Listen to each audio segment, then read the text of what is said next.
اور یہ کیفیت اللہ کے نے ایمان والوں کی بیان فرمائی کہ ایمان والا وہ ہے کہ جب اس پر کو اللہ کی طرف سے حکم آتا ہے تو اس پر خوشیاں مناتا ہے، چاہے جا کے منافقوں کی طرح اندر غم محسوس کرنا، تنگی محسوس کرنا اور کراہت جو ہے چہرے پہ اس کے ظاہر نظر آئے، یہ منافقین کی نشانی ہے۔ اللہ کی طرف سے کوئی بھی حکم آئے، ایمان والے کی کیفیت یہ ہوتی ہے کہ اس پر وہ خوشیاں مناتا ہے۔ وَأَمَّا الَّذِينَ فِي قُلُوبِهِم مَرَضٌ فَزَادَتْهُمْ رِجْسًا إِلَىٰ رِجْسِهِمْ وَمَاتُوا وَهُمْ كَافِرُونَ، تو جن لوگوں کے دلوں میں بیماری ہے، رجس پلیدی ہے، تو اللہ فرماتا ہے کہ ان کی اس پلیدی کو اللہ نے ان کے کفر اور نفاق کے باعث مزید بڑھا دیا، اور وہ اس حالت میں مریں گے کہ وہ کافر ہی رہیں گے۔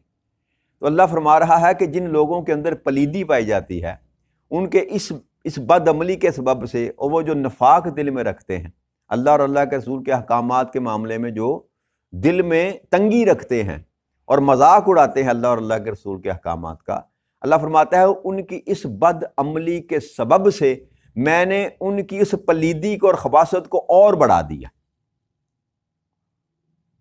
اور یہ کہ وہ اسی ہی حالت میں مریں گے، کس حالت میں؟ کفر کی حالت میں مریں گے، وہ پلٹ کر کبھی ایمان کی طرف نہیں آئیں گے، وہ رستہ ہی اللہ کے ہدایت کا بند کر دیا۔ پھر اللہ کی ارشاد فرما رہا ہے اولا یرون انہم یفتنون فی کل عام مرۃ او مرتین ثم لا یتوبون ولا هم یذکرون، کیا وہ نہیں دیکھتے کہ ہر سال میں ایک بار یا دو بار مصیبت میں مبتلا کیے جاتے ہیں، پھر بھی وہ توبہ نہیں کرتے اور نہ ہی وہ نصیحت پکڑتے۔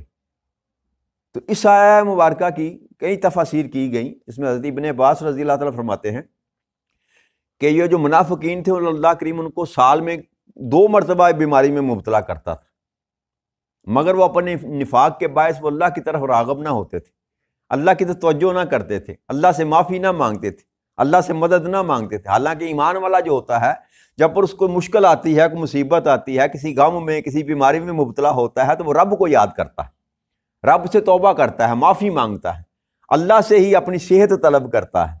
تو نفاق والے جو ہیں اللہ فرما رہا ہے کہ ان پر بیماری بھی سال میں 2 مرتبہ، 1 یا 2 مرتبہ ان پر مصیبت مبتلا کی جاتی ہے تو وہ پھر بھی اللہ کی طرف نہیں پلٹتے، وہ توبہ نہیں کرتے۔ اور دوسرا یہ کہ ان پر جو تھا سال میں قحط نازل کیا جاتا تھا، غذائی قلت کا ان کو سامنا پڑنا پڑتا تھا، لیکن اس کے باوجود وہ اللہ کی طرف نہ آتے تھے۔ اور تیسری تفسیر یہ بھی کی جاتی ہے کہ سال میں 1-2 دفعہ جہاد کی طرف ان کو بلایا جاتا تھا، تو جو نہ جاتے تھے وہ ننگے ہو جاتے تھے، لوگوں کا تانوں کا باعث بنتے تھے، معاشرے میں ان کو پھر اچھی نظر سے نہ دیکھا جاتا تھا، اور جو جانے کے لیے اگر تیار ہوتے تھے تو ان کی اپنی جان کے لالے پڑے ہوئے ہوتے تھے۔ تو اس طرح وہ ہر وقت وہ سال میں 1 دفعہ یا 2 دفعہ اللہ فرما رہے ہیں ان کو ابتلا میں مبتلا کرتا تھا، مگر اس کے باوجود وہ اپنے آپ کو اللہ کی بارگاہ میں لے کر آنے کے لیے تیار نہ ہوتے تھے، وہ اپنے گناہوں سے، اپنے نفاق سے، اپنی برائیوں سے توبہ کرنے کے لیے تیار نہ ہوتے، وہ نصیحت نہ پکڑتے تھے۔ تو یہ اللہ کریم یہ منافق کی نشانی بتائی۔ ایمان والا کون ہے؟ ایمان والا وہ ہے کہ جب اس پر کوئی مشکل آتی ہے، کوئی مصیبت آتی ہے، کوئی پریشانی آتی ہے، کوئی اللہ کی طرف سے کوئی آزمائش آتی ہے، تو وہ فوراً اللہ کی بارگاہ میں جو ہے رجوع کرتا ہے، اللہ کی طرف دھیان کرتا ہے، اللہ سے لو لگاتا ہے، اس کی ذات کو یاد کرتا ہے۔ یہ ایمان والے کی نشانی۔ اور جو یاد نہیں کرتا وہ پھر بھی اپنے آپ کو بارگاہ عزتی میں حاضر نہیں کرتا، رجوع نہیں کرتا، توبہ نہیں کرتا، معافی نہیں مانگتا، اور اس ابتلا سے، اس آزمائش سے، اس مشکل سے نصیحت نہیں پکڑتا، تو اللہ فرما رہا ہے کہ یہ منافق کی نشانی ہے، یہ ان لوگوں کی نشانی ہے جو منافقین تھے۔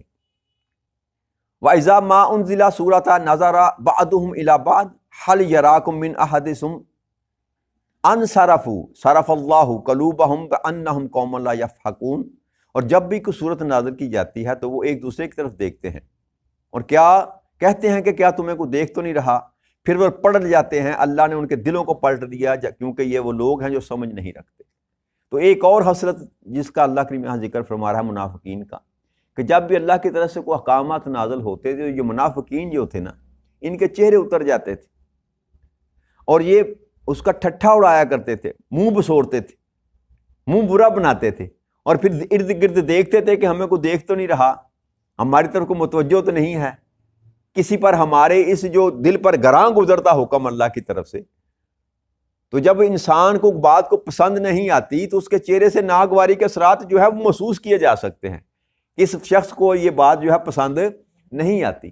تو اللہ اس کا اظہار فرما رہا ہے کہ پھر یہ دیکھتے ہیں ادھر ادھر کہ ہمیں کوئی دیکھ تو نہیں رہا، کیونکہ جو بات کی جا رہی ہے تاجدار کائنات صلی اللہ علیہ وسلم جب صحابہ سے جو بات کرتے تھے، اللہ کو جو نازل ہوتا وہ بیان کرتے، تو صحابہ کرام تو خوشی کا اظہار کرتے جو اللہ نے بیان فرمایا، مگر منافقین جو تھے ان کے چہرے اتر جاتے تھے. جہاد کا حکم آتا تب بھی، مال خرچ کرنے کا حکم آتا تب بھی. تو اللہ یہ خصلت ان کی بیان کر رہا ہے. تو اللہ فرماتا ہے کہ پھر یہ ہے کہ اللہ نے ان کے دلوں کو پلٹ دیا، کیونکہ یہ وہ لوگ ہیں جو سمجھ ہی نہیں سکتے. جیسے اللہ نے فرمایا تھا نا، خاتم اللہ علی قلوبہم، دلوں کو مہر لگا دی جاتی ہے، دل ان کے پھر ہدایت کی طرف پلٹنے کے لیے مائل ہی نہیں ہوتے. اور یہ بھی سزا ہوتی ہے کسی انسان کے لیے کہ اللہ کریم ہدایت کا دروازہ ہی بند کر دے. تو یہ بھی منافقین کی نشانیوں میں سے ایک نشانی ہے کہ اللہ کی طرف سے جب کوئی حکم آتا ہے تو ان کو ناگوار گزرتا ہے. تو یاد رکھیے، جس کے پاس مال ہے، اگر جب اس کو کہا جاتا ہے کہ اللہ کے راستے میں خرچ کر، تو اگر وہ دل کی تنگی کے ساتھ مال خرچ کرتا ہے نا، تو یہ ایمان والے کی علامت نہیں ہے، یہ منافق کی علامت ہے. کسی کو دینا ہے تو وسط قلب کے ساتھ دیں، اور یہ سمجھ کر دیں کہ میں رب کو دے رہا ہوں. اس پر ہم گفتگو کر چکے کہ یہ سمجھ کر دیں کہ آپ سے اللہ وصول کر رہا ہے اور آپ اللہ کے ہاتھ پر دے رہے ہیں. تو اگر آپ کے دل میں تنگی آئی یا آپ نے یہ محسوس کیا کہ یار یہ کیا مصیبت ہے، تو پھر سمجھ لیجئے کہ آپ ایمان والے نہیں ہیں، آپ کا شمار اللہ کے ہاں منافقین میں سے. آگے اللہ کی ارشاد فرما رہا ہے، لَقَدْ جَاءَكُمْ رَسُولٌ مِّنْ أَنفُسِكُمْ عَزِيزٌ عَلَيْهِ مَا عَنِتُّمْ حَرِيصٌ عَلَيْكُمْ بِالْمُؤْمِنِينَ رَءُوفٌ رَحِيمٌ.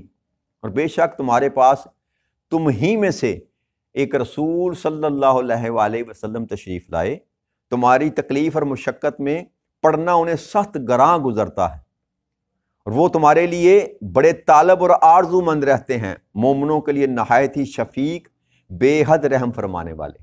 تو اللہ کریم نے اس ساری سورہ مبارکہ کے اینڈ پر جا کر یہ جتنی مصیبتیں، جتنی مشقتیں ایمان والوں نے دیکھیں، اب ان پر ان کو انعام جو ہے وہ بیان فرما رہا ہے کہ جس رسول کے کہنے پر تم نے ساری مشقتیں اور مصیبتیں اٹھائیں، وہ رسول جو میں نے تمہاری طرف تم ہی میں سے بھیجا، انفسکم. اس کا مطلب انفسکم یہ بیان کرنے کا مطلب یہ ہے کہ جو کفار اور مشرکین جو باتیں کیا کرتے تھے نا کہ اگر اللہ نے رسول بھیجنا ہی ہے تو ہم تم ہی میں سے بھیجنا تھا، وہ فرشتے کو بھیجتا. تو اس کا بھی جواب اللہ کریم نے دیا تھا نا کہ اگر میں فرشتہ بھی بھیج دیتا تو کسی انسانی شکل میں ہی آتا، تو پھر بھی تم نے اس پر اعتراض کرنا. سورہ انعام میں ہم اس پر بات کر چکے. تو اللہ فرما رہا ہے کہ تم ہی میں سے بھیجا، اور رسالت جو ہوتی ہے وہ اسی جنس میں سے ہوتی ہے جس جنس کی طرف بھیجا جاتا ہے. تو جب انسانوں کے لیے نبی اور رسول کو بھیجا جائے گا تو انہی میں سے بھیجا جائے گا. لیکن اس کا ہرگز مطلب یہ نہیں ہے جو جیسے اللہ نے فرمایا کہ آپ کہہ دیجئے کہ میں آپ کی طرح ہوں. تو اس کا مطلب یہ نہیں ہے کہ انفسکم سے مراد یہ نہیں ہو سکتا کہ ہمارے جیسے ہی ہیں. اس کی ہرگز یہ مثال نہیں لی جا سکتی. بشر ہونے میں ہمارے جیسے ہیں، جیسے ہم کو اللہ کریم نے انسان بنایا ویسے ہی تاجدار کائنات صلی اللہ علیہ وسلم کو بھی انسانی ہی روپ میں ہی رسول بنا کر دنیا میں بھیجا. اس میں کوئی دو رائے نہیں ہے، مگر اس کو اس قرینے کے ساتھ بیان کرنا کہ وہ جیسے ہمارے جیسے ہی ہیں، یہ درست نہیں ہے. ٹھیک ہے، تاجدار کائنات صلی اللہ علیہ وآلہ وسلم کے جو اوصاف ہیں، جو آپ کے کمالات ہیں، جو رب کریم کی طرف سے آپ کو عطا کیا گیا، اس کا تو کوئی اشیر بھی حاصل نہیں کر سکتا. نبی اکرم صلی اللہ علیہ وسلم کے وجود اطہر سے جو پسینہ نکلتا تھا اس کی خوشبو ہوتی تھی. اور پھر یہ بھی حدیث مبارکہ میں صحابہ کرام بیان فرماتے ہیں کہ تاجدار کائنات صلی اللہ علیہ وآلہ وسلم جس گلی میں سے گزر جاتے نا، جب بعد میں سے کوئی گزرتا تو اس کی خوشبو جان کر یہ کہتا کہ تاجدار کائنات صلی اللہ علیہ وسلم اس گلی سے گزرے تھے. آپ کی خوشبو مبارک اپنے بدن سے جو خوشبو نکلتی تھی، صحابہ کرام فرماتے ہیں کہ کسی عنبر کی خوشبو، کسی کستوری کی خوشبو، اس قدر خوشبو اچھی نہیں ہو سکتی جس قدر تاجدار کائنات صلی اللہ علیہ وسلم کے وجود اطہر سے خوشبو نکلتی. تو پھر ہمارے وجود کے جو اندر سے پسینہ نکلتا ہے اس میں سے بدبو آتی ہے. تو لہٰذا یہ قیاس کرنا جو ہے نا، یہ قرین انصاف نہیں ہے. کوئی نبی بھی جو ہے ہمارے جیسا نہیں ہو سکتا، یا ہم کسی نبی جیسے نہیں ہو سکتے. ہاں، بشریت میں مصلیت ہے، کیونکہ جب انسانوں کی طرف کسی کو مبعوث کیا جاتا ہے تو وہ انسانوں کو ہی مبعوث کیا جاتا ہے، فرشتوں کو رسول بنا کر نہیں بھیجا جاتا. تو لہٰذا یہ بات اللہ نے فرمائی کہ تم ہی میں سے میں نے رسول بھیجا. ایک تو یہ ہے کہ تاکہ ایک دوسرے کی جان پہچان ہو، پتہ ہو. ٹھیک ہے نا جی. اگر فرشتہ آئے گا تو فرشتے کو تو ہم دیکھ ہی نہیں سکتے, تو اس کو بھی اللہ نے فرمایا اگر میں فرشتہ بھیجتا تو وہ بھی انسانی شکل میں بھیجتا. پھر بھی تم نے اعتراض کرنا تھا کہ انسانی شکل میں آیا ہے تو وہ بھی انسان ہی ہونا تھا نا, چاہے فرشتے کو بنا کر بھیجا جاتا. تو اعتراض کرنے والے تو کسی شکل میں بھی اعتراض سے باز نہیں آ سکتے. تو اللہ نے فرمایا دوسری جو صفت تاجدار کائنات صلی اللہ علیہ وسلم کی یہاں اللہ نے بیان فرمائی کہ میرا جو محبوب ہے نا وہ اس قدر شفیق ہے, اس قدر مہربان ہے, اس قدر نرم دل کا مالک ہیں کہ تم پر کوئی بھی تکلیف یا مشکل آتی ہے تو وہ ان پر گراں گزرتی ہے. تاجدار کائنات صلی اللہ علیہ وآلہ وسلم کے پاس جب کوئی بھی صحابی, کوئی بھی سائل آتا اور آ کر اپنی مصیبت بیان کرتا تو آپ کا چہرہ مبارک متغیر ہو جاتا. آپ کے چہرے مبارک سے پتہ چلتا تھا کہ آپ کو تکلیف ہو رہی ہے, اتنے شفیق تھے آپ. تو اللہ یہ بتا رہا ہے کہ جو اتنا شفیق ہے وہ یہ نہیں چاہتا کہ تم مصیبت میں مبتلا ہو. میرا محبوب یہ نہیں چاہتا. یہ تمہارے ساتھ جو معاملہ کیا جا رہا ہے نا, یہ جو تمہیں جہاد کے لیے کہا جا رہا ہے, مال خرچ کرنے کے لیے کہا جا رہا ہے, عبادت کے لیے کہا جا رہا ہے, یہ تمہاری بھلائی کے لیے کہا جا رہا ہے. کیوں؟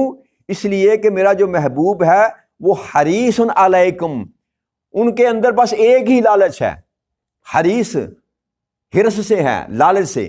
کہ تاجدار کائنات صلی اللہ علیہ وسلم کی یہ صفت اللہ کی نے بیان فرمائی کہ میرا محبوب حریص ہے, وہ لالچ رکھتے ہیں. مگر کس بات کی؟ اس بات کی کہ کوئی ایسا شخص روئے زمین پر نہ بچے جو جہنم میں ڈالا جائے. اس کے سبب سے تمہاری طرف جو ہے وہ اللہ کا پیغام لے کر آتے ہیں, اور بار بار تمہیں ہدایت کی طرف جو میرا محبوب بلاتا ہے اس کا سبب یہ ہے کہ میرا محبوب جو ہے اس معاملے میں حریص ہے کہ تمہیں اچھائی کی طرف لے کر جائے, تمہیں جہنم کی آگ سے بچا لے. اللہ کا جو پیغام میرا رسول پہنچاتا ہے وہ فقط اس لیے ہے تاکہ تمہیں اسے گڑھے سے بچا لے جو جہنم کا گڑھا ہے. تو یہاں تاجدار کائنات صلی اللہ علیہ وسلم فرمایا کہ بھلائی اور ہدایت دینے کے معاملے میں میرا محبوب جو ہے حریص ہے. دنیا کا لالچ نہیں ہے, مال کا لالچ نہیں ہے, اپنی ذات کی بھی غرض نہیں ہے. فقط غرض کیا ہے کہ میری جو امت ہے یا جو مخلوق خدا ہے ان کو میں جہنم کی آگ سے بچا لوں. اور تاجدار کائنات صلی اللہ علیہ وسلم فرمایا کرتے تھے کہ ہر نبی کی دعا جو ہے وہ قبول کی جاتی ہے, اور ہر نبی نے ایک خاص دعا جو ہے وہ ہر نبی کے پاس ہوتی ہے. ہر نبی نے وہ دعا جو ہے دنیا میں مانگ لی, مگر میں نے اس کو بچا کر آخرت کے لیے رکھا. اور وہ تاجدار کائنات صلی اللہ علیہ وسلم فرمایا کہ وہ ہر اس شخص کو ملے گی جس نے شرک نہ کیا ہو. اور وہ دعا کیا ہے؟ وہ دعا وہ ہے کہ تاجدار کائنات صلی اللہ علیہ وسلم شفاعت کریں گے اللہ سے. یہ کہیں گے مولا کہ یہ میرا امتی ہے, اس کے گناہوں کو معاف فرما. اگر جہنم کا سرٹیفکیٹ کسی کو ملا تو نبی اکرم صلی اللہ علیہ وسلم اس کی شفاعت کر کے اس کو جنت کی طرف لے کر جائیں گے. یہ ہے دعا جو تاجدار کائنات صلی اللہ علیہ وسلم نے بچا کر رکھی, جو قیامت کے بعد جو اللہ کے حضور پیش کریں گے. مگر کس کے لیے؟ وضاحت یہ فرما دی کہ جس نے شرک نہ کیا ہو, اللہ کے مقابلے میں کسی اور کو لا کر کھڑا نہ کیا ہو. ہر ایسا امتی بھلے جتنا مرضی گناہ گار ہو, تاجدار کائنات صلی اللہ علیہ وسلم قیامت کے روز اس کے لیے اللہ کی بارگاہ میں دعا کریں گے. تو یہ اللہ نے فرمایا کہ وہ اس معاملے میں حریص ہیں, تمہاری بھلائی کے لیے, تمہاری ہدایت کے لیے آرزو مند رہتے ہیں. اور پھر فرمایا مومنوں کے لیے نہایت شفیق ہیں اور بے حد رحم فرمانے والے ہیں. پھر ارشاد فرمایا فَإِن تَوَلُّوا فَقُلْ حَسْبِيَ اللَّهُ لَا إِلَٰهَ إِلَّا هُوَ عَلَيْهِ تَوَكَّلْتُ وَهُوَ رَبُّ الْعَرْشِ الْعَظِيمِ. اگر ان بے پناہ کرن نوازیوں کے باوجود پھر بھی وہ روگردانی کریں تو فرما دیجئے مجھے اللہ ہی کافی ہے, اس کے سوا کوئی معبود نہیں, میں اسی پر بھروسے کیے ہوئے ہوں اور عرش عظیم کا مالک ہے.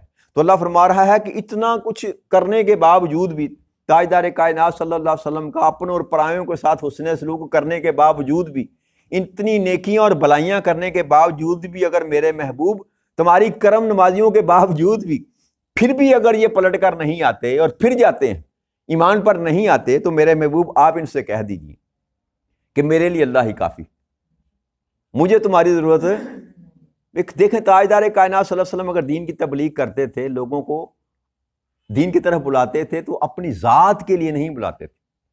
نبی اکرم صلی اللہ علیہ وسلم نے کسی ایک فرد سے بھی اگر اپنی ذات کے لیے کوئی فائدہ اٹھایا ہو تو تاریخ میں رقم ہوا ہوتا. کوئی ایسی مثال نہیں ملتی کہ تاجدار کائنات صلی اللہ علیہ وسلم کو کچھ دیا گیا تو آپ نے اپنی ذات کے لیے رکھ لیا. ایک مثال نہیں ملتی. اس کا مطلب کیا ہے؟ اس کا مطلب یہ تھا کہ نبی اکرم صلی اللہ علیہ وسلم دنیا کے حرص و لالچ سے پاک تھے. ان کا مطمع نظر صرف دو باتیں تھیں, ایک اللہ راضی ہو جائے اور دوسرا اللہ کی مخلوق جو ہے وہ جہنم کی آگ سے بچ جائے۔ یہ تاجدار کائنات صلی اللہ علیہ وسلم کا مطمع نظر تھا۔ تو اللہ فرما رہا ہے کہ میرے محبوب اگر ان کو تیری بات سمجھ نہیں نہ آتی، یہ پھر بھی تیری بات ماننے کے لیے تیار نہیں ہیں اور روح گردانی کرتے ہیں، تولو پھر جاتے ہیں، تو آپ ان سے کہہ دیجئے کہ میرے لیے وہ اللہ ہی کافی ہے، اس کے سوا کوئی عبادت کے لائق نہیں، میں اسی پر بھروسہ کیے ہوں اور وہ عرش عظیم کا مالک ہے۔ تو یہاں ہماری آج سورہ توبہ جو ہے اللہ کی توفیق سے الحمدللہ اختتام پذیر ہوتی ہے۔ کل اللہ کریم نے چاہا تو 11 نمبر سورہ مبارکہ ہے سورہ یونس، اس سے اپنے سبق کا آغاز کریں گے۔ وما علینا الا البلاغ المبین۔ السلام علیکم ورحمۃ اللہ وبرکاتہ۔